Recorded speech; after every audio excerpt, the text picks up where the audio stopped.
Bom dia, tudo bem? A mensagem que Deus colocou para mim hoje, ela diz assim: só conseguimos reconhecer quem somos de verdade na presença de Deus. Senhor, tende misericórdia de nós. Perdoa, Pai, todos os nossos pecados. Livra-nos de todo mal. Nos afasta de tudo aquilo que não vem de Ti. Nós agradecemos, Senhor, por mais esse dia, pelo alimento, pela palavra, pela presença. Aceita, Senhor, essa nossa oração, esse nosso louvor, pois nós Te amamos, bendizemos, adoramos. Somente Tu é o nosso Deus e em Ti confiamos.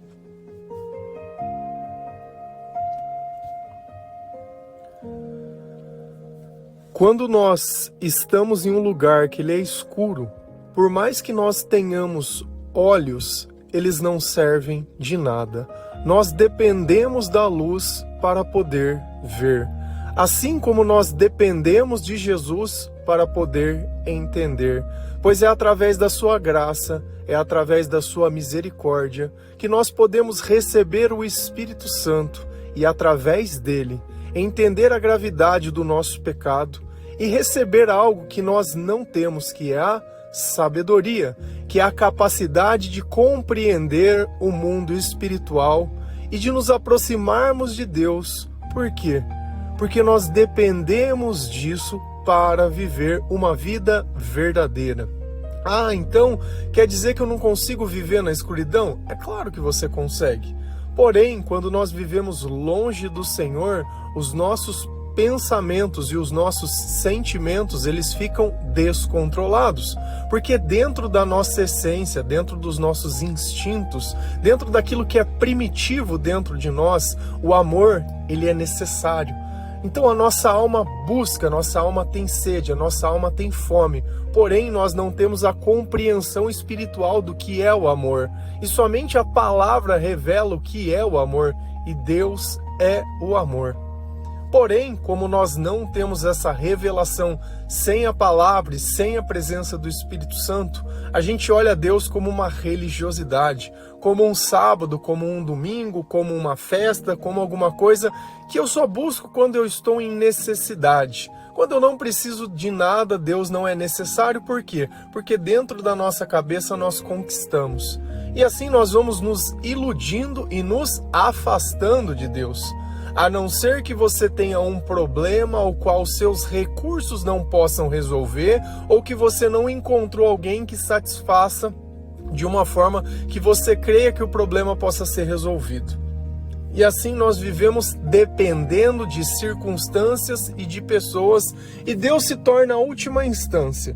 Nós não aprendemos a viver em comunhão com o Senhor, a trazer o Senhor para a nossa casa, para o nosso dia a dia, para as nossas palavras, para os nossos pensamentos, porque o mundo ele não ensina dessa forma. O mundo ensina autossuficiência. E na cabeça de todo mundo crê que riquezas vão trazer satisfação, porque elas vão poder comprar tudo aquilo que você deseja. Então o problema sempre é que nós cremos que algo que nós não temos vai tirar de dentro de nós esse vazio e essa solidão. E conforme o tempo passa e nós realizamos aquilo que é possível, terminar uma faculdade, conquistar um emprego, ter isso, ter aquilo, esse sentimento ele não passa.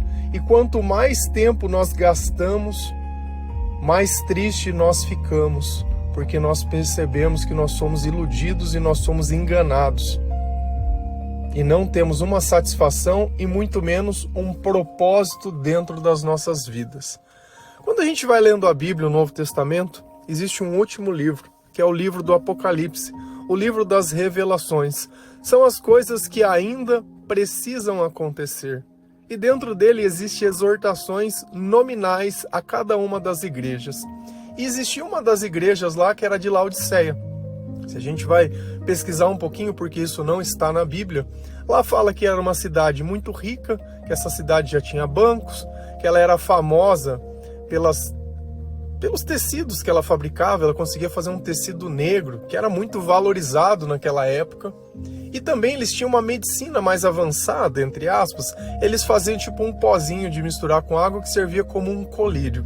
Então, mesmo essa igreja estando dentro desse lugar muito próspero, eles achavam que para eles já tinham tudo o que eles precisavam. E o que a gente entende quando você conquista é que a conquista, ela passa. É que aquela novidade, aquela empolgação, ela perde a graça. Que nós não sabemos escolher. E aí nós queremos acabar influenciando. Eu acho que a minha opinião, ela tem valor. Eu coloco uma carga emocional sobre as pessoas, crendo que elas são obrigadas a fazer. Quer um exemplo disso? Um pai e uma mãe. O filho precisa buscar. E por que o pai e a mãe não buscam? A via, ela é dos dois lados. A partir do momento que eu coloco uma obrigação sobre a outra pessoa e eu não sou obrigado a nada, tem alguma coisa errada nessa forma de pensar. Quando eu faço algo para alguém e é Jesus quem está pedindo, eu amo sem nada em troca. Eu não faço esperando que a pessoa me retribua. Eu faço porque Deus assim o pediu. E se os meus pensamentos são de Cristo, essa é a forma. Eu não vivo esperando que alguém me encontre. Eu vivo encontrando as pessoas que se perderam do Senhor. Isso é propósito de vida. E se a gente vai lá em Apocalipse 3, versículo 17 a 20, a palavra do Senhor, ela diz assim: vocês dizem, somos ricos, estamos bem de vida e temos tudo o que precisamos, mas não sabem que são miseráveis, infelizes, pobres, nus e cegos. Portanto, aconselho que comprem de mim ouro puro, para que sejam de fato ricos, e comprem roupas brancas para se vestir e cobrir a sua nudez vergonhosa. Comprem também colírio para os olhos, a fim de que possam ver. Eu corrijo e castigo todos os que amo. Portanto, levem as coisas a sério e se arrependam. Escutem, eis que estou à porta e bato.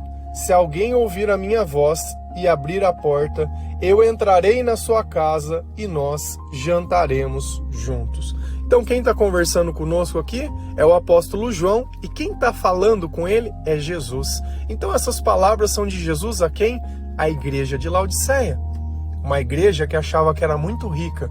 E olha a primeira coisa que Jesus começa dizendo para ele: vocês dizem, somos ricos, estamos bem de vida e temos tudo o que precisamos. Essa é a visão do mundo de sucesso. Você alcançou uma casa que é própria, você comprou a sua casa, comprou o seu carro, você tem os seus bens, tem o seu dinheiro guardado, tem uma família, tem filho, tem isso, tem aquilo. Então, de alguma forma, tá tudo bem. Agora eu vou arrumar meus hobbies. Vou pescar, vou andar de moto, vou jogar isso, vou fazer aquilo, e vou assim, e no final do ano nós viajaremos, já conhecemos a Europa, já fomos para Disney, e aí a gente acha que a vida é isso. E vai ali, se fazendo e se gastando tempo. Só que vai chegar um momento onde essa distração, ela enjoa. É como se você comesse o prato de comida que você mais gosta todos os dias. Poxa, no primeiro dia é legal, no segundo é legal, mas depois de 1 mês, 2 meses, 3 meses, você fala, poxa, só tem isso para comer? Sabe por que isso acontece? Porque você não está buscando nutrição, você está buscando prazer na comida. Para mim, tanto faz, tendo que comer, louvado seja o Senhor. Senão a gente acaba virando aquele povo do deserto, que reclamava do maná, que reclamava do que Deus dava para comer, porque não era o que eles queriam. Nós queremos carne, sabe? Então assim, ou eu aprendo a agradecer aquilo que eu recebo de Deus e a valorizar cada fase da minha vida, ou eu vou viver fora de tempo como essas pessoas. Nossa, mas nós somos ricos. Olha que na cabeça deles, a riqueza era a prosperidade, segundo aos olhos de Deus. E a gente vê campanhas dentro de igrejas para isso, para que as pessoas elas tenham prosperidade. E você vê que o miserável espiritual ele vai falar assim, nossa, mas não pode ser rico? A riqueza longe de Deus é um veneno. Você sabe por quê? Porque você vai se tornar ou um alcoólatra, ou um viciado em pornografia, ou um viciado em droga, porque a vida longe de Deus, ela é só isso.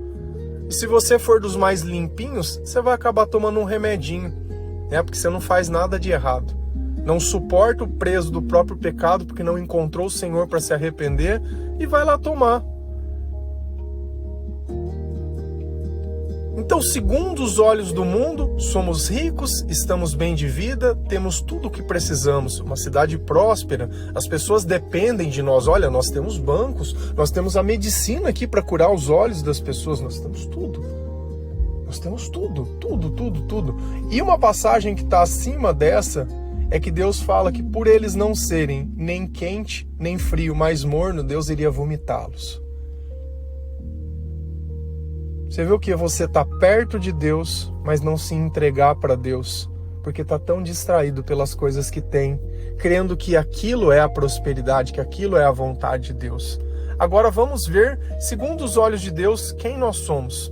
Mas não sabem que são miseráveis. Poxa, mas eles são ricos. Deus está falando que eles são miseráveis, infelizes. Não existe felicidade sem a presença do Espírito Santo. Pobres, poxa, mas eles são ricos. Como que Jesus está falando que eles são pobres? Se eu sou espiritualmente morto, eu tenho uma pobreza de espírito que não cabe dentro de mim. É gente miserável. É miserável, a palavra usa certa, é miséria. Sabe? Gente que vive querendo atenção. Gente que vive medindo a vida pela vida das outras pessoas, pelo que os outros têm. Pobres, nus e cegos. Poxa, mas eles tinham os colírios, eles faziam os melhores linhos, os linhos negros. Poxa, mas Jesus está mentindo aqui. Você vê que nós temos incapacidade de aceitar aquilo que Deus diz. Por quê? Porque o que Deus está dizendo, nós sentimos na nossa alma. Meus olhos me mostram uma coisa, porque aquilo que eu vejo normalmente é ilusão. Mas o meu coração me diz o que é a verdade. E a verdade se torna quando eu vejo algo e sinto aquilo que eu vejo. Não quando eu vejo e imagino, porque tudo aquilo que nós não vemos com o coração, nós completamos com a imaginação. E é por isso que nós temos dificuldade de aceitar as alucinações que acontecem, quando a vida muda de rumo. Poxa, mas ela disse que me amava. Poxa, mas ele disse que era tudo. Poxa, mas ele disse, ele prometeu. Mas por que ele fez isso? Porque o diabo é o pai da mentira.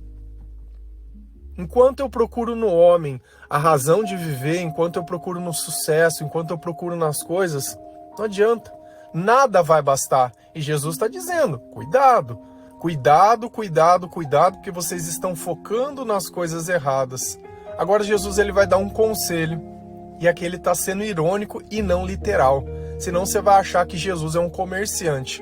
Portanto, aconselho que comprem de mim ouro puro, para que sejam de fato ricos. E o que é o ouro puro? Segundo Deus, é uma fé provada, é um coração convertido, é uma pessoa que sabe o que significa o Senhor, é uma pessoa que tem sabedoria, que conhece a palavra de Deus. Isso é ouro para o Senhor. Isso é valioso para Deus. E é isso que eu aconselho todo santo dia. Leia a palavra de Deus. Coloque valor dentro de você. Saia dessa miséria, saia dessa infelicidade, dessa pobreza espiritual que você vive. E só assim você vai ser rico aos olhos do Senhor. Eu posso pôr 10 pessoas que têm muito dinheiro, mas a que vai ter mais valor é aquela que consegue fazer o bem com as coisas que tem. É aquele que consegue ajudar as pessoas. É aquela que tem um exemplo, é que tem uma virtude de todo dia para poder dizer, olha, você é diferente de todas as pessoas, porque os outros só têm dinheiro. E até mesmo um corrupto pode conseguir dinheiro. Mas valor, disciplina do dia a dia, amar sem nada em troca, é só com a presença do Espírito Santo. E comprem roupas brancas para se vestir e cobrir a sua nudez vergonhosa. Poxa, mas eles faziam as melhores roupas. Que roupa é branca essa? É a santidade e a justiça. Você veja como Deus ele fala com metáforas. E é só através do Espírito Santo nós entendemos o significado de cada coisa para Deus. Não junte tesouros na terra, mas tesouros no céu, pois os tesouros da terra, onde a traça e a ferrugem e os ladrões roubam, mas juntem tesouro no céu, onde os ladrões não roubam, a traça não corre. Então, para Deus, aquilo que nós fazemos para Ele é tesouro. Para Deus, quando nós nos arrependemos, nós nos vestimos. É diferente do Adão e Eva que cometeu o pecado e se escondeu. Nós não, nós estamos lá, mostrando para o Senhor quem nós somos de verdade, sem se esconder e sem nada. Aqui vem o ponto, ó, comprem também colírio. Ué, mas nós fazemos colírio, mas é para comprar de quem? Do Senhor. Comprem colírio para os olhos, a fim de que possam ver. Se fosse depois de fumar uma maconhinha ali, você ia pegar o colírio, né? Pra ninguém perceber, né? Quem tem colírio usa óculos escuros, né? Você vê que dentro de nós sabemos o que é o certo e o que é errado, mas nós não queremos que as pessoas percebam o errado que está em nós. E o errado já começa lá no princípio, que você não precisa disso. Se você tivesse exatamente isso que o Senhor está te dizendo, você não ia ter essa necessidade. Mas eu te entendo. O que é viver uma vida longe de Deus, miserável, pedindo amor das pessoas, crendo que as conquistas elas podem satisfazer algo que é espiritual e não podem. E aí cada vez vai mais atrás de uma loucura, de um ritual, de constelação, de não sei o quê, e vive nisso. Aqueles que pregam a mensagem todo dia não serve. O bom é a ciência, que não cura nem a si mesmo. Nem as pessoas que te ensinam são curadas, todas traumatizadas. Mas o importante é que você serve como uma peça da engrenagem, porque você está dando dinheiro para elas. Você acha que uma pessoa que mente, uma pessoa que engana, ela vai dizer que ama, ela faz, ela quer o que ela quer. Tanto faz. Tanto faz. E Jesus está dizendo, olha, nem colírio para os olhos que vocês acham que a medicina vocês têm, vocês são cegos. Eu corrijo e castigo todos os que amam. A primeira coisa que nós vamos ser é corrigidos. Se você acha que você não erra, que você é perfeito, que você é bom, que os outros que são ruins, você precisa ser corrigido. E o castigo vem como? Quando nós vivemos apartados de Deus, nós já estamos sendo castigados. Viver na escuridão é muito difícil. Então não é Deus que está fazendo mal, mas é nós que não nos arrependermos e não deixamos Jesus entrar. Porque aqui nós temos uma ideia equivocada de que nós nascemos bons, e eu não sei em que momento que nós ficamos mal, porque todo mundo, qualquer pessoa que você perguntar, ela vai falar que ela é uma boa pessoa. Ela não faz bem pra ninguém, ela não ama ninguém, ela só busca os seus próprios interesses, tudo que ela faz é relativo, e se não gosta, bloqueia, e se não é, ela xinga. Não pode sair nada errado, nada diferente. Não consegue amar os seus inimigos, não consegue orar por uma pessoa, não consegue fazer o bem pra ninguém, não consegue fazer nada. Mas é uma pessoa boa. Só que Jesus, para ele poder entrar na nossa vida, primeiro eu preciso conhecê-lo. Por isso que a fé nasce ouvindo a palavra de Deus. Segundo, eu preciso crer. Crer que ele tem o poder de perdoar os meus pecados, para que eu possa receber esse Espírito Santo. E olha o que a palavra fala. Portanto, levem as coisas a sério e se arrependam. O arrependimento é a porta que Jesus vem até nós.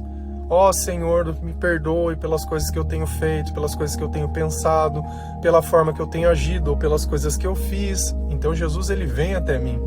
Escutem, eis que estou à porta e bato. Jesus está dentro da nossa porta, está na frente da nossa casa, batendo.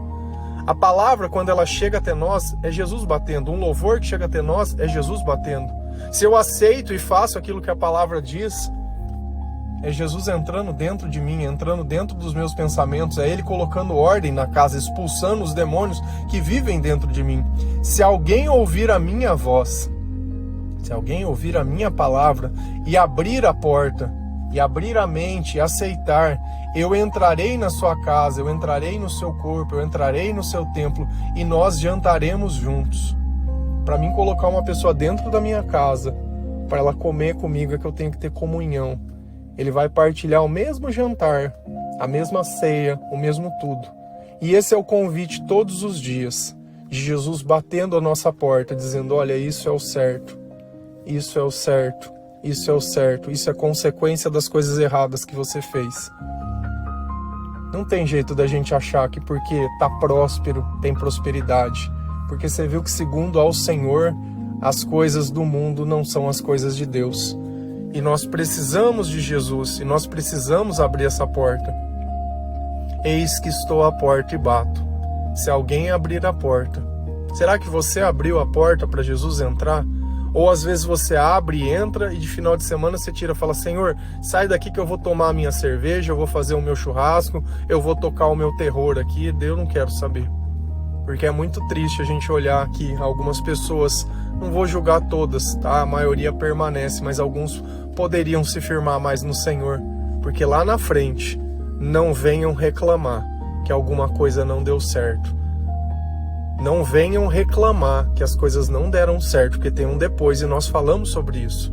Se a gente continua lá em 1 Coríntios 13, versículo 9 a 13, a palavra do Senhor diz assim: pois os nossos dons do conhecimento e as nossas mensagens espirituais são imperfeitos. Mas quando vier o que é perfeito, então o que é imperfeito desaparecerá.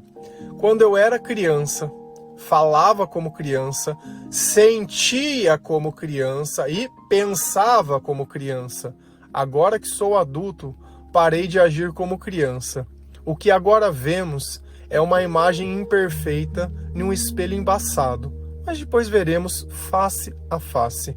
Agora o meu conhecimento é imperfeito, mas depois conhecerei perfeitamente, assim como sou conhecido por Deus. Portanto, agora existem 3 coisas: a fé, a esperança e o amor. Porém, a maior delas é o amor. Então, quem está conversando conosco aqui? Paulo, nessa primeira carta aos Coríntios. E aqui existe uma diferença que às vezes nós não percebemos entre a religiosidade, entre o eu e entre a espiritualidade. E sempre que eu falar em espiritualidade é quando o Espírito Santo está em nós. Ele é um espírito que vem quando? Quando nós oramos, quando nós lemos a palavra de Deus, quando nós louvamos. Ele não é espírito que se limita ao lugar. Ele não acontece só quando eu estou dentro de uma igreja ou de algum lugar religioso ou em algum momento. Não funciona assim. Ele é do meu coração para o coração de Deus. É algo que ninguém nem precisa saber o que eu estou fazendo. Então, quando o Espírito Santo está em mim, ele aperfeiçoa a forma que eu penso, a forma que eu sinto, a forma que eu reajo às coisas. Eu já não vivo mais sobrevivendo, eu não estou mais no limite, eu estou vivendo a vida verdadeira. Pois os nossos dons de conhecimento e as nossas mensagens espirituais são imperfeitas. Por que ele está dizendo? Como assim o conhecimento e o dom ele é imperfeito? Como que a minha mensagem espiritual ela é imperfeita? Porque sem a presença do Espírito Santo ela não tem sentido. É como se eu estivesse tentando ler um livro no escuro. Por mais que eu consiga sentir aquele livro, que eu consigo pegar, eu não consigo extrair nada que tem nele. Ele só serve como um peso. Isso é a religiosidade, é um peso, é sempre um não. Não isso, não aquilo, não aquilo. E aí eu quero deixar de beber sem Deus. Eu consigo? É claro que não. Porque eu bebo pela ausência de Deus. Então não adianta eu querer pegar o comportamento de Deus. Não precisa dizer a verdade. Não precisa ter disciplina. Não precisa ter isso. Sem Deus não tem jeito. Eu continuo na escuridão, ainda que eu tenha tudo o que seja necessário. Eu não posso ver. Eu não consigo entender. Eu não consigo observar. Eu não tenho nada. Eu não tenho a graça de Deus, eu não tenho tranquilidade, eu não tenho paz, eu não tenho sossego. A minha cabeça ela não para de pensar, ela pensa o tempo inteiro. E aí vem a ansiedade, desespero e tristeza, e aquele vitimismo, e aquele mimimi. E aí eu quero achar alguém que pode me ajudar, e aquela loucura. E aí eu já começo a culpar as pessoas e já xingo, fico bravo, fico com raiva. Aí no meio daquela raiva eu já penso que eu vou gastar, e vou gastar alguma coisa, compro um negócio aqui, e como outra coisa ali, e não sei o que. Daqui um pouco eu fico procurando pornografia, já vou olhar a vida do outro e falo mal de... E a vida da pessoa é só isso. É só essa loucura. Só loucura. Só loucura do começo do dia ao fim do dia. Só loucura. Aí você entra na rede social da pessoa, só vê loucura. Loucura, loucura, loucura. Compartilha uma coisa, manda pra outra, faz um comentário no negócio do outro e não sei o que, e doença e não sei o que, não come isso, não faz aquilo. É só ordem. Pá, só loucura. O tempo inteiro. Então, o nosso conhecimento e a nossa mensagem, ela é imperfeita. Não adianta eu pegar um versículo da Bíblia e tacar na cara da pessoa, porque ela só vai aceitar se o Espírito Santo estiver junto. O versículo, muitas vezes é o Jesus batendo na porta, mas se a pessoa não trouxer para dentro, não significa nada. Mas quando vier o que é perfeito, então o que é imperfeito desaparecerá. Eu só vou conseguir aceitar essa mensagem e viver essa mensagem ao lado do Senhor.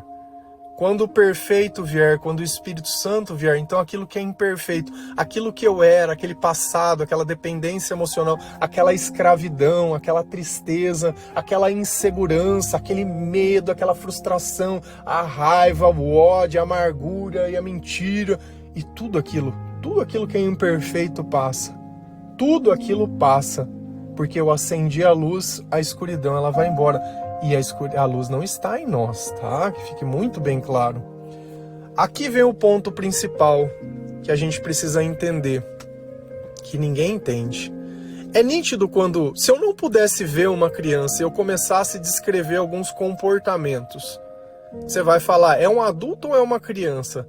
Tem o costume de chorar, não consegue comer sozinho, muitas vezes não tem dente, não consegue se locomover. Se você fala não para alguma coisa, ela não consegue aceitar, ela chora. Gosta de ficar brincando, gosta de ficar fazendo gracinha, quer sempre um presente, quer sempre atenção, tenta manipular a casa inteira para ter algo, chora quando quer alguma coisa. É criança ou é adulto? Não, é criança. Mas não tem adulto que faz essas coisas? É um adulto que nunca deixou de ser criança. E olha como Paulo ele vai trazer isso. Quando eu era criança, então ele está dizendo, eu não sou mais. E eu só consigo saber que eu não sou mais criança porque eu tenho um comportamento diferente. Porque se eu me comporto como criança, eu não deixei de ser. Quando eu era criança, falava como criança. Gosta de fazer vozinha? Ai, nenzinho, ai, cachorrinho, ai, dadadinha. Tem 300 mil anos. Ai, neném. Gosta de cuticute? Gostoso, né? Falava como criança. Sentia como criança. Sentia. Por que sentia? Porque pensava como criança. É a atenção de alguém, é a manipulação de alguém, é o querer, é o controle. Isso é tudo de criança, isso é a humanidade. Isso cheira a humanidade. Cheira a humanidade, cheira a álcool, cheira a porcaria. E a maior parte das pessoas é isso. Você vê uma pessoa com um corpo impecável, que talvez possa satisfazer os seus desejos carnais, mas não serve para ser uma mãe. Não serve para ser uma mulher, não serve para ser uma esposa, não serve para cuidar de outra pessoa, porque não consegue cuidar nem de si mesmo. Então a idade do corpo não é a idade da alma. Eu posso ter 70, 80, 90 anos e continuar sendo uma criança.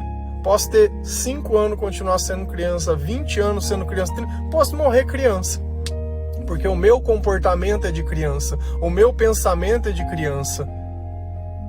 Agora que sou adulto, parei de agir como criança. Não vou chorar, não vou gritar, não vou berrar, não vou xingar, não vou ficar brincando, não vou ficar fazendo fofoca, não vou mentir, não vou enganar, não vou distorcer, não vou aumentar. Não sou mais criança, eu sou adulto. Eu vivo agora com o Espírito Santo. Já não tem mais sentido aquela velha vida. Não sou criança. É sempre brincando. O que você mais encontra é criança, brincadeira, né? Põe uma cerveja, uma garrafinha pro pessoal ficar cultuando em volta e brincando. Fuma um cigarrinho. Agora tem os pendrive. Só nego chato, cara. Chato. A vida do cara é esperar a sexta, sábado, domingo pra ficar bebendo. É só isso. Aí quer sair, vou lá. Tá, beleza. Vai fazer o que quiser. Vive a tua vida como quiser. Eu quero ver depois. Nós estaremos todos lá no depois. Aí vamos ver quem estava certo e quem estava errado. O que agora vemos é como uma imagem imperfeita num espelho embaçado, mas depois veremos face a face. Então aquilo que nós sentimos hoje, por mais que possa parecer sem sentido, existe alguma coisa na frente do espelho. A nossa fé, ela permite que nós sentimos o céu hoje. Ainda que eu não consiga compreender muitas vezes de tudo que acontece, nem a razão.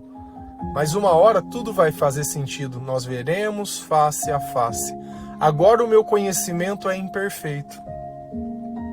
E realmente, cada dia que nós lemos a palavra, nós conhecemos um pouquinho mais. Mas o conhecimento melhor não é aquele que eu leio, é aquele que eu vivo. É quando a minha vida se transfere da palavra para o meu comportamento. É quando as virtudes de Deus podem ser vistas na minha vida. É quando o pecado ele já não faz mais parte dos meus pensamentos, mas o reino, mas a palavra de Deus. É quando no meu rádio já não é mais o sertanejo, é um louvor. É quando até mesmo o louvor me incomoda se não tiver segundo a palavra de Deus. Não é só falar de Jesus, mas é viver como Jesus, é a intenção de Jesus, é o pensamento de Jesus. Eu não quero mais pensamento de criança. Cara, tem pregador de criança, é o que mais tem. É linda. Pelo amor de Deus. O outro só fica fazendo gracinha dentro da igreja. Porque não sei o quê. Cara, e pra vocês só tá tudo bem. Se chegar lá depois, beleza. O que não dá é para complementar esses pregador com psicólogo, com remédio, com coisa. O que não dá é para continuar pecando como se não tivesse problema. É isso que não dá. Depois conhecerei perfeitamente, assim como sou conhecido por Deus. Então o conhecimento me faz conhecer Deus da forma correta. Portanto, agora existem 3 coisas. A fé, que nós sabemos que vem através da palavra de Deus, por ouvir a respeito de Jesus Cristo. A esperança, que é o esperar sem ansiedade, vivendo o meu propósito, crendo nas promessas de Deus e no futuro que o Senhor reservou. E o amor, que é aquilo que nos preenche, que é a razão da nossa vida. Porém, a maior delas é o amor. Adianta eu ficar só lendo a palavra? Adianta eu ficar só esperando em Deus? Se eu não praticar, se eu não deixar Jesus ele tomar o controle da minha vida, o maior dessa vida eu não vou viver. E aí eu vou buscar a Deus para ter uma intimidade de uma forma que não leva ninguém a lugar nenhum. Amém? Que Deus abençoe cada um de vocês, que o Senhor possa tocar o seu coração, que quando Jesus bater na sua porta, você possa abrir, que agora você consegue reconhecer essa passagem, que você consegue reconhecer a forma que nós nos relacionamos com Deus. Primeiro vem o arrependimento, primeiro vem o reconhecimento, vem a mudança de vida, vem a exortação, e aí o Senhor pode me ensinar através dos meus pensamentos, que eu possa deixar de ser uma criança, Senhor, que eu faça parar de falar como criança, sentir como criança, mendigar amor como uma criança e possa me tornar um adulto espiritual. Que o Teu Espírito Santo me capacite a ser a Sua imagem, a Sua semelhança. Amém? Que Deus abençoe cada um de vocês. Feliz a nação cujo Deus é o Senhor. Um bom dia. Sejam todos muito bem-vindos a mais uma edição do nosso Mergulho Profundo. Muito obrigada, sempre um privilégio estar aqui. Bom, a proposta do nosso encontro de hoje é, antes de tudo, um convite para uma pausa deliberada. Um momento de calma, de acolhimento e, eu diria, de uma paz profunda. Uma pausa que é tão rara hoje em dia, né? Exatamente. Porque a vida moderna, com todos esses ruídos incessantes, essa hiperconectividade absurda e as demandas que parece que não têm fim, acaba deixando a gente num estado de exaustão crônica. Sim, é uma estafa da alma mesmo. Pois é. Por isso a reflexão de hoje pretende ser um refúgio seguro para quem nos escuta. Um espaço para desacelerar a mente e simplesmente respirar fundo. E essa pausa é absolutamente vital. O ritmo em que o mundo opera atualmente raramente permite aquele silêncio necessário para que a gente possa escutar o que tem um valor eterno. E é justamente por isso que o nosso estudo de hoje tem um propósito tão claro e bem específico. É verdade. Nós temos em mãos um documento vastíssimo, cheio de letras de músicas incríveis, tanto do ponto de vista poético quanto espiritual, todas de autoria de Gabriel Binato. Um material riquíssimo. Muito rico.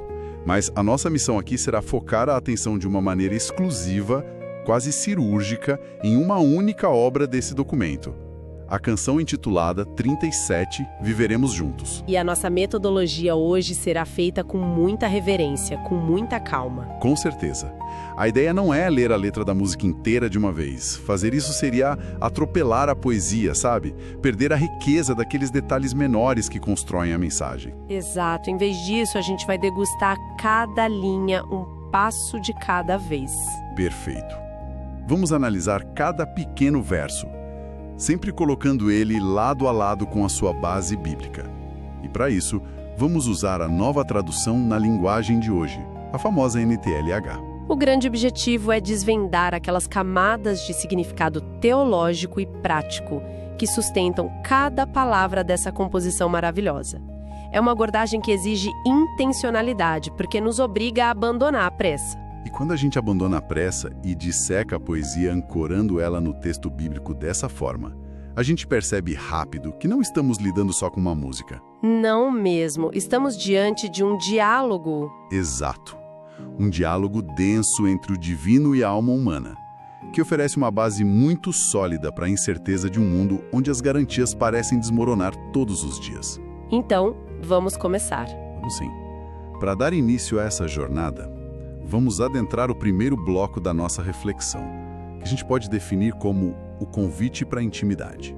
Um título perfeito para o que vem a seguir. A música estabelece a premissa logo no começo, e eu vou ler a primeira frase. Ela diz assim: tenho tentado participar da sua vida, entrar na sua casa e conhecer a sua família. Nossa, a vulnerabilidade contida nesse convite é belíssima. A conexão bíblica que salta aos olhos imediatamente está no Evangelho de Lucas, capítulo 19, versículo 5. A história de Zaqueu. Isso! É aquele momento em que Jesus olha para Zaqueu, que era um cobrador de impostos marginalizado por toda a sociedade religiosa da época, e diz: Zaqueu, desça depressa, pois hoje preciso ficar na sua casa. A NTLH captura muito bem essa urgência que é, ao mesmo tempo, cheia de afeto. Exatamente. O que a gente vê aqui é um Deus que não exige ser encontrado apenas em um templo impecável, ritualístico, cheio de regras. É um contraste enorme com a religião da época. Gigante. Há um desejo divino por intimidade no ambiente mais caótico, pessoal e desprotegido que existe, que é um ambiente familiar cotidiano. Isso subverte completamente a lógica da religiosidade clássica. Se a gente analisar o contexto cultural do Antigo Oriente Médio, entrar na casa de alguém e sentar à mesa com a pessoa não era só uma formalidade, era um endosso do caráter daquela família. Era a quebra de uma barreira social tremenda de honra e vergonha. Sim. E a mente humana costuma alimentar essa ilusão de que a gente precisa organizar toda a bagunça moral da nossa vida antes de permitir a entrada do divino. Arrumar a casa primeiro, né? Mas o texto mostra o exato oposto.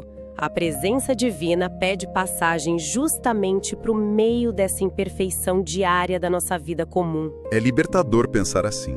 Bom, dando sequência, a letra afirma no verso seguinte: ensinando que a verdade traz luz ao coração. Essa linha nos remete de forma muito direta ao Evangelho de João, capítulo 8, versículo 32, que traz aquela famosa promessa: conhecerão a verdade e a verdade os libertará. A associação com a luz aí é muito profunda. Muito, porque no nosso cenário contemporâneo, a escuridão raramente se manifesta como falta de informação.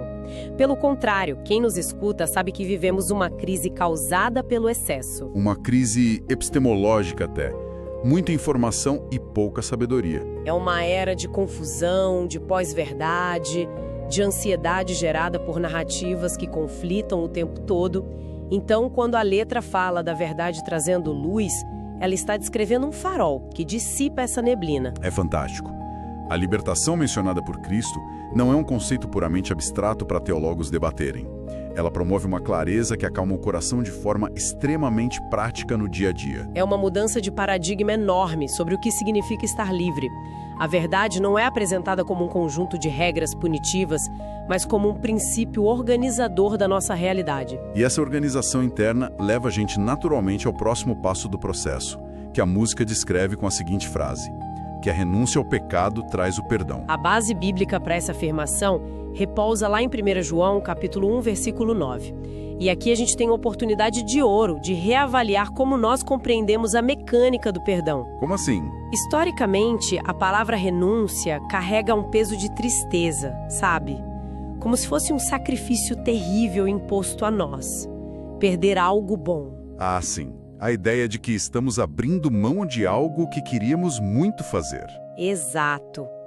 Porém, sob a ótica da graça de Deus, o perdão é a resposta compassiva divina quando a gente decide abandonar o erro. O pecado não é apenas uma infração moral que quebra uma regra do universo. É algo que atrofia a alma humana. Ou seja, a renúncia é, na verdade, um ato de autopreservação. Perfeito!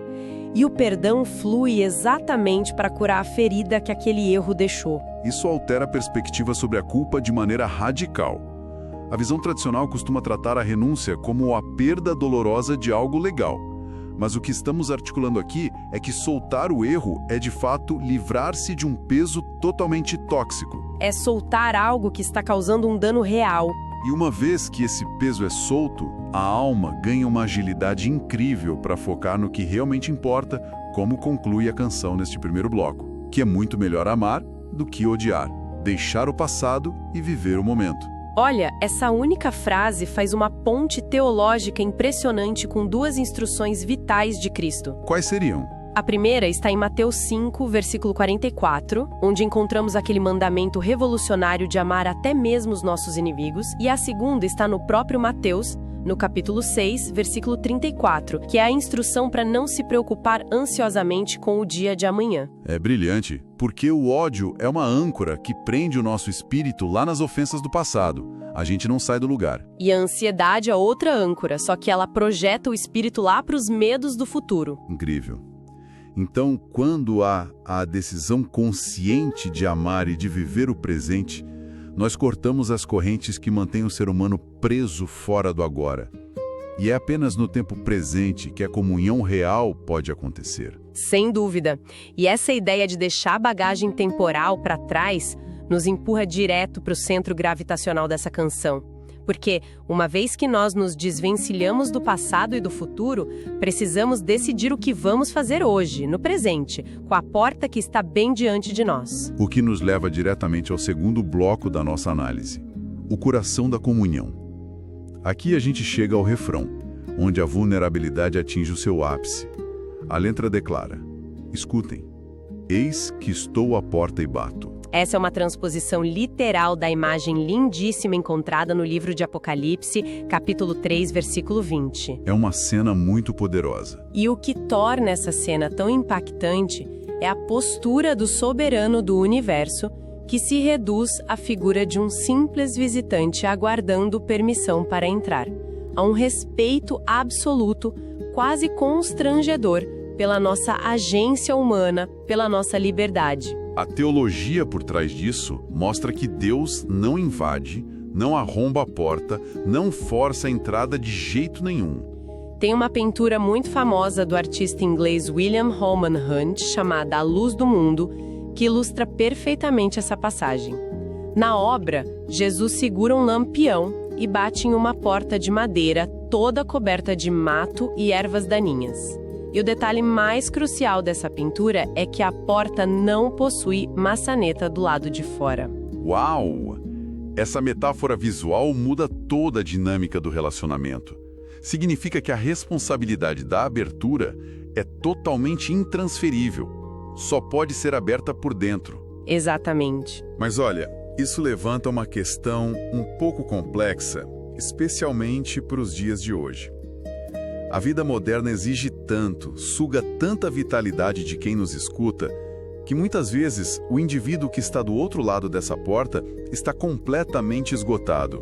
Uma fadiga existencial. Sim, tão exausto que a simples ideia de caminhar até a porta e destrancar a fechadura parece uma tarefa hércula.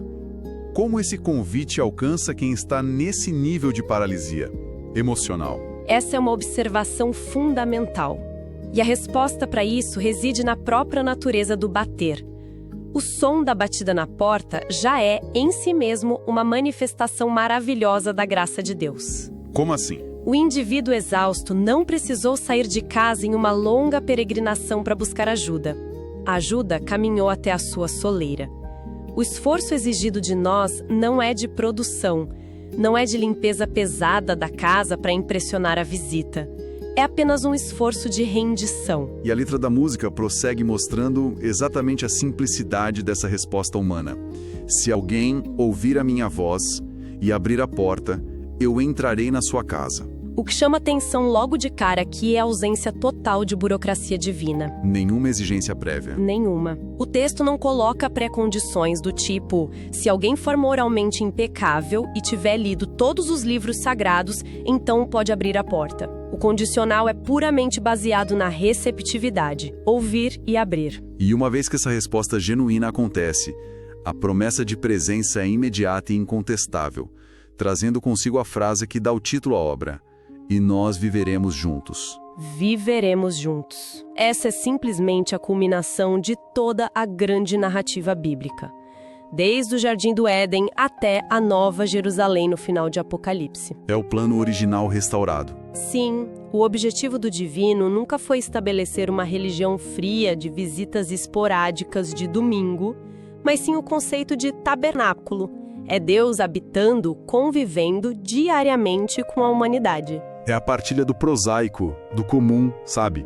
Do café da manhã até as preocupações que tiram nosso sono na madrugada. E diante de uma sociedade que hoje é assolada por uma verdadeira epidemia de solidão existencial, a promessa de uma união eterna que começa agora, no presente, é a resposta mais profunda que o ser humano poderia receber. Com certeza.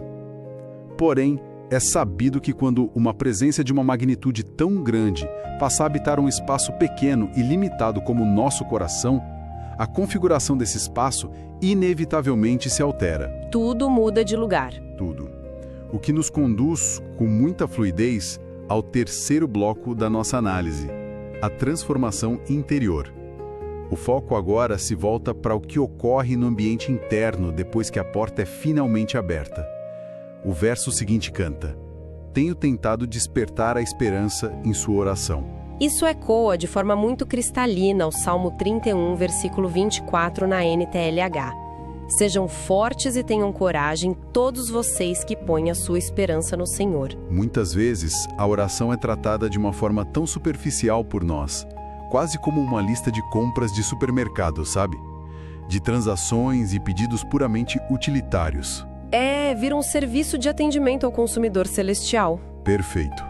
Mas o verso sugere um mecanismo de resgate. A oração é um ambiente íntimo onde a nossa coragem é reavivada. Quando o indivíduo se volta genuinamente para o divino, ele tira os olhos da própria insuficiência e se reconecta com uma fonte inesgotável. Eu gosto de pensar nisso através de um conceito lá da biologia chamado homeostase. Interessante. Como funciona? A homeostase é a capacidade que um organismo tem de manter o seu ambiente interno estável e regulado, mesmo quando as condições do lado de fora estão caóticas, extremas, congelantes ou quentes demais. E como isso se aplica à nossa reflexão de hoje? A oração opera como a homeostase do espírito humano. O mundo do lado de fora da porta continua completamente turbulento e imprevisível, mas o contato constante com a presença divina estabiliza a temperatura da alma. Que analogia sensacional! E essa estabilização interna tem um efeito altamente curativo, como diz a próxima linha da música: converter em algo bom toda tristeza e depressão. A referência direta aqui salta para o Salmo 30, versículo 11, onde nós encontramos a belíssima promessa de que Deus muda o nosso pranto em dança. E aqui é crucial a gente entender o verbo converter usado na letra. Ele tem um peso específico aí. Tem sim. Não estamos falando de um otimismo tóxico, daquelas frases de para-choque que ignoram a dor ou fingem que as grandes tragédias da vida não aconteceram. A ação divina é uma alquimia profunda. Uma alquimia, isso é muito bom. Significa pegar o material bruto do luto mais denso, da depressão mais paralisante, e transformá-lo, através da ação do tempo e da graça, em empatia, em força e em propósito. É um especialista em reciclagem de almas, restaurando cuidadosamente aquilo que estava em pedaços. Não é um apagamento da nossa história de dor, mas uma ressignificação completa dela a partir de um novo centro. E para explicar como essa nova vida se sustenta depois dessa cura, a música entrega uma das metáforas que eu considero mais impactantes de toda a composição, demonstrando que o amor é o ar da alma. Essa imagem poética sintetiza de maneira primorosa o que lemos lá em 1 João, capítulo 4, versículo 8. Aquele texto super direto que declara: Deus é amor. Simples e profundo. E tem um detalhe linguístico fascinante aí.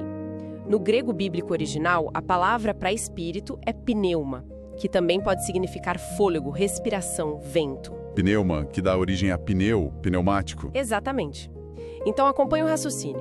Se Deus é o amor em essência, e o ser humano é fundamentalmente um ser espiritual, a conclusão natural é que tentar viver sem esse amor divino é submeter a própria alma a uma asfixia contínua. Falta o oxigênio básico. Falta. O vazio existencial que tanta gente sente, aquela inquietação perpétua que define tão bem a nossa era ansiosa, são em grande medida os sintomas terríveis de um espírito que está sufocando por não estar respirando a atmosfera correta para a qual ele foi criado. E a gente vê que a humanidade frequentemente tenta preencher os pulmões da alma com elementos totalmente estranhos, na esperança de conseguir respirar. E que elementos seriam esses? A busca frenética por aprovação social, o acúmulo infinito de status, a validação métrica daquelas curtidas nas redes sociais, tudo isso é inalado como se fosse ar. Mas os pulmões espirituais não conseguem extrair vida disso. Não conseguem. Eles só conseguem processar e extrair oxigênio de verdade de um único elemento puro, que é o amor divino. E tendo estabelecido qual é o oxigênio correto, a música nos oferece um conselho poético de imensa sabedoria prática, que vale a pena respirar fundo e viver com calma. É um conselho que se alinha de forma perfeita e maravilhosa com a carta aos Filipenses capítulo 4, versículo 7, que descreve poeticamente a paz de Deus que excede todo o entendimento e que guarda os nossos corações. Viver com calma, hoje em dia, dentro dessa nossa frenesi contemporânea de produtividade, é um ato revolucionário. É uma rebeldia teológica. Com certeza. E é importante destacar que não é um convite à preguiça, à inércia ou a cruzar os braços diante da vida. É, na verdade, passar a operar e tomar decisões a partir de uma convicção tão profunda de quem está de fato no controle do universo que o indivíduo simplesmente não precisa mais correr desesperadamente tentando controlar todas as variáveis do seu destino. Respirar fundo torna-se uma manifestação física visível de uma paz espiritual interior recém-descoberta. É ter a ousadia de não participar daquele culto à pressa que o mundo impõe goela abaixo. Exato. Mas, para conseguir sustentar essa calma duradoura, a nossa estrutura inteira de crenças sobre o que nos traz segurança precisa ser completamente revisada. O que nos leva ao quarto e último bloco da nossa reflexão de hoje: a direção e a recompensa eterna. Após descrever com tantos detalhes essa transformação interna curativa, a letra volta a olhar para a dura realidade externa, declarando: tenho explicado que nesse mundo não existem garantias. E aqui, a canção toca no cerne mais profundo da angústia humana, alinhando a letra com aquela advertência cirúrgica de Jesus no Evangelho de Mateus, capítulo 6, versículo 19. Onde ele fala sobre os tesouros. Isso mesmo. Ali, Cristo nos alerta fortemente sobre a tremenda fragilidade de ficarmos ajuntando tesouros na terra, onde as coisas estão sujeitas à traça, à ferrugem e aos ladrões que minam e roubam. A verdade incontestável que a gente hesita em aceitar é que toda segurança puramente terrena é, por natureza, transitória. Flutuações malucas do mercado financeiro, diagnósticos médicos que chegam de surpresa numa terça-feira à tarde, instabilidades políticas globais. O cenário global inteiro não cansa de nos lembrar diariamente que as coisas palpáveis simplesmente não oferecem um porto seguro que seja definitivo. E a intenção da música, assim como a intenção do texto bíblico, não é gerar desespero ou pessimismo em quem nos escuta, mas sim alinhar as nossas expectativas com a realidade pura e simples dos fatos. E qual seria uma boa forma de visualizar isso na prática? Para visualizar isso de forma mais concreta, a gente pode usar a imagem das falhas geológicas. Sabe aquelas rachaduras profundas na crosta da Terra? Sim, que causam uns terremotos. Exatamente. Construir toda a base da nossa segurança emocional e existencial no sucesso material, no status de uma carreira ou no poder humano, é exatamente como você erguer uma mansão arquitetônica deslumbrante e caríssima bem em cima de uma placa tectônica instável. Fica vulnerável a qualquer momento. Totalmente. Porque não é uma questão de se a terra debaixo dessa mansão vai tremer, mas sim de quando ela vai tremer. Reconhecer a falta absoluta de garantias terrenas é aceitar que nós precisamos desesperadamente edificar as nossas vidas em um solo que seja realmente firme. E a música nos deixa sem resposta. Ela prontamente aponta para onde está esse solo firme na linha seguinte que diz: por isso é no céu que nossa recompensa será recebida. Essa é a contraparte luminosa, gloriosa, que a gente encontra logo depois em Mateus 6, versículo 20. E que também é corroborada pelo apóstolo Paulo lá em Colossenses 3, versículo 24. O conceito bíblico de acumular tesouros no céu redefine inteiramente as nossas prioridades e o que de fato tem valor para a gente. O que muda na prática?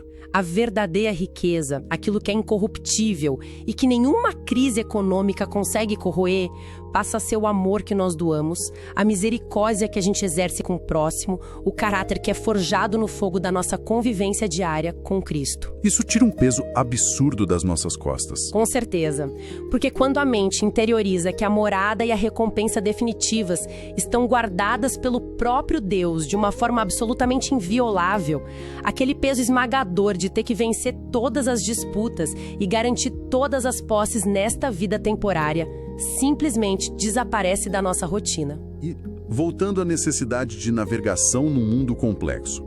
Se o nosso destino final e o nosso tesouro estão nesse plano incorruptível celestial, como a gente faz para evitar de se perder no caminho em meio a essa densa e confusa neblina cultural dos dias atuais? A resposta que a composição nos dá é muito clara e direta, que somente o Espírito Santo pode guiar nossa vida. Essa afirmação encontra um respaldo profundo, inegável, lá no Evangelho de João, capítulo 16, versículo 13, que promete justamente o envio do Espírito da verdade, o qual nos guiará a toda a verdade. E o contraste dessa promessa com a lógica do mundo moderno não poderia ser mais gritante.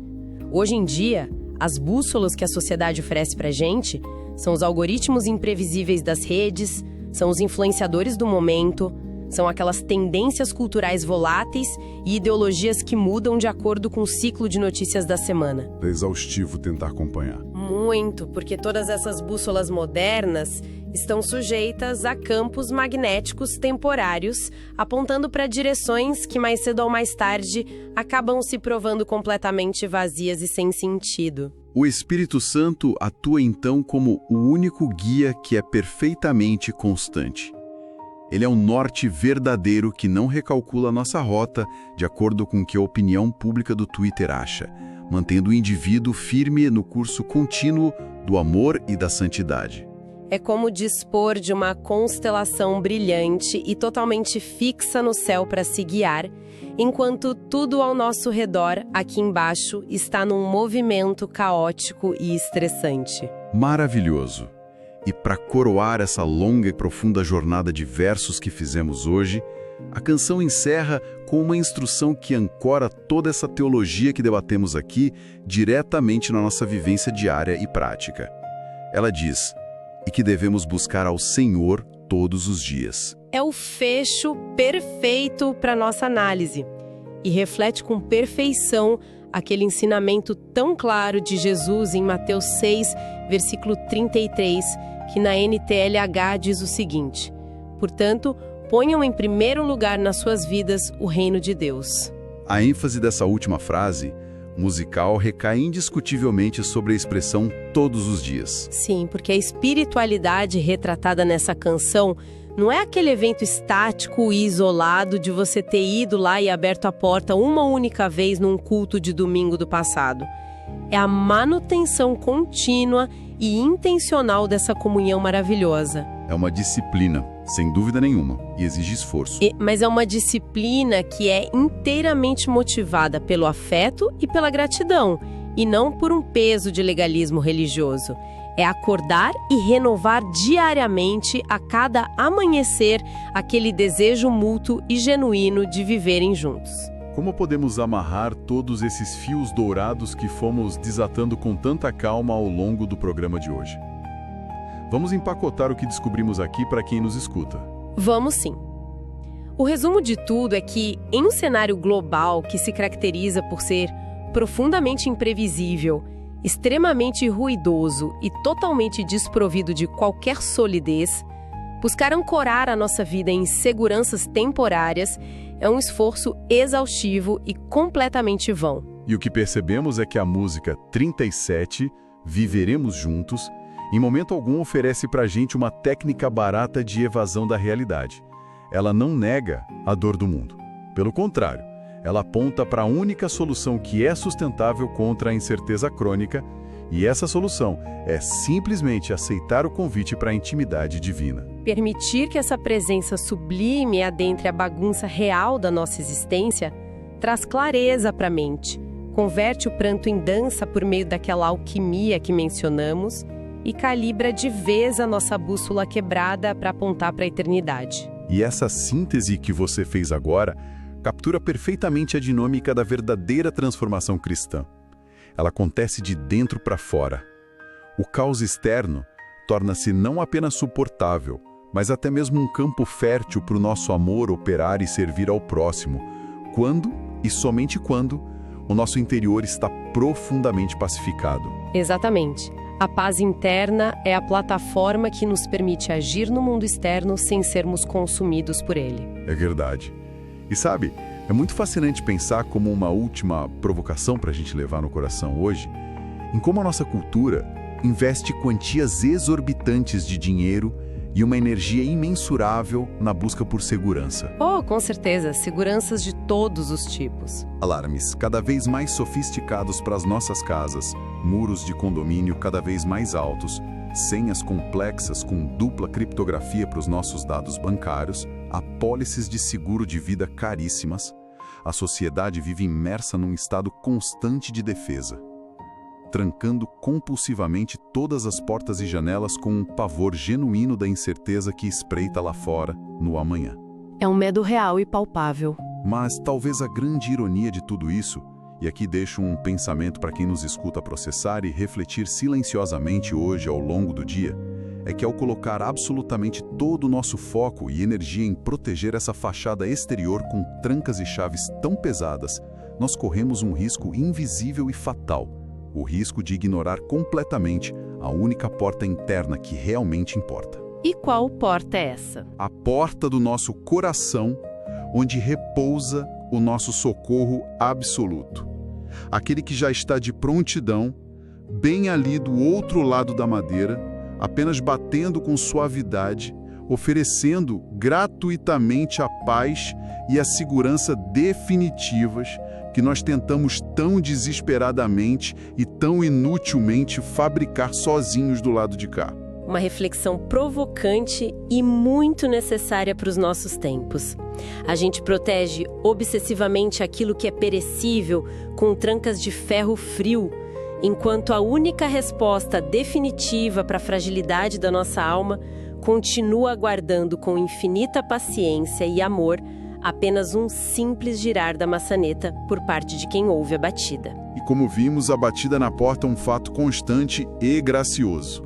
Abri-la continua sendo o grande privilégio e a responsabilidade intransferível de cada indivíduo que caminha nesta terra. Um privilégio maravilhoso, diga-se de passagem, mas que exige de nós ouvidos atentos, desentupidos do barulho do mundo e um coração realmente disposto a desacelerar. Muito bem colocado. Bem, chegamos ao destino do nosso trajeto de hoje. Foi uma alegria imensa e um grande privilégio poder mergulhar com tanta reverência e calma nas profundezas dessa poesia e dessas verdades eternas. Eu que agradeço a oportunidade, foi um estudo restaurador para mim também. Agradeço muito pelas suas contribuições. Nós deixamos que essas palavras confrontem amorosamente e confortem intensamente a nossa realidade corrida. Desejamos do fundo do coração que a clareza luminosa e a paz duradoura discutidas aqui envolvam a vida e a casa de todos que nos acompanharam até este minuto final. Que seja uma semana de portas abertas. Amém. Fica então o nosso convite caloroso para que a contemplação silenciosa dessa porta e principalmente daquele que bate incansavelmente nela continue ecoando de forma gentil ao longo dos dias de vocês. Um forte abraço e até o nosso próximo mergulho profundo. Primeira pessoa que vem à minha mente foi uma tia minha, que já faleceu. Ela morreu de maneira repentina aos 42 anos.